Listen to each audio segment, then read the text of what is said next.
नमस्कार शेतकरी कांदा उत्पादक शेतकरी बांधवांसाठी आजच्या क्षणाची सर्वात महत्त्वाची आणि मोठी बातमी। कांद्याचे भाव वाढणार का? कांद्याचे भाव वाढणार तर का वाढणार, कधी वाढणार, कशामुळे वाढणार, सविस्तर थोडक्यात संपूर्ण लाईव्ह अपडेट आपण या व्हिडिओच्या माध्यमातून जाणून घेण्याचा प्रयत्न करा।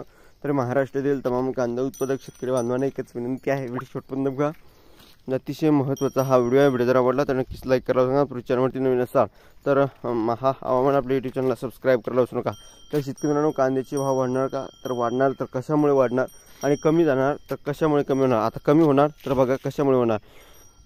शेतकऱ्यांना, राज्यातील कांदा उत्पादकांचे कंबरडे मोडण्याचे काम राज्य सरकार आणि केंद्र सरकार करत आहे। आधी 40% निर्यात शुल्क लागू केलं, त्यानंतर निर्यात बंदी, नाफेडचा भ्रष्टाचार, यातून कांदा उत्पादक शेतकरी अद्याप सावरला नसताना देखील तोच पुन्हा एकदा सरकारने शेतकऱ्यांच्या मुळावर एक धोरण उठवले आहे। अमृतसर आणि दिल्लीच्या बाजारपेठेत अफगाणी कांदा उतरला आहे, तो राज्याच्या कांदा बाजारपेठेत येण्याची शक्यता आहे। यावरून किसान सभेचे नेते डॉक्टर अजित नवले यांनी केंद्र सरकारवर टीका केली आहे। तसेच अफगाणी कांदा रोखण्यासाठी पंतप्रधानांनी आपली 56 इंचाची छाती वापरावी असं त्यांनी म्हटलं आहे।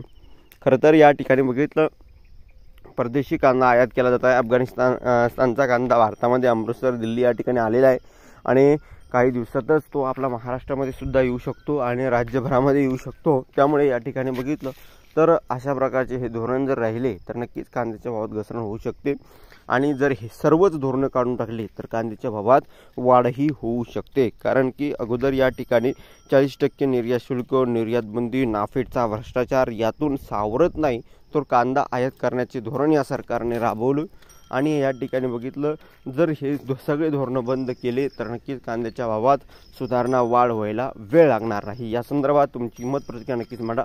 जास्तीत जास्त कांदा उत्पादक शेतकरी बांधवांपर्यंत हा व्हिडिओ शेअर करा। धन्यवाद। माझा व्हिडिओ लाईक करा, शेअर करा, सबस्क्राईब। जय महाराष्ट्र, धन्यवाद। पुढील व्हिडिओ तोपर्यंत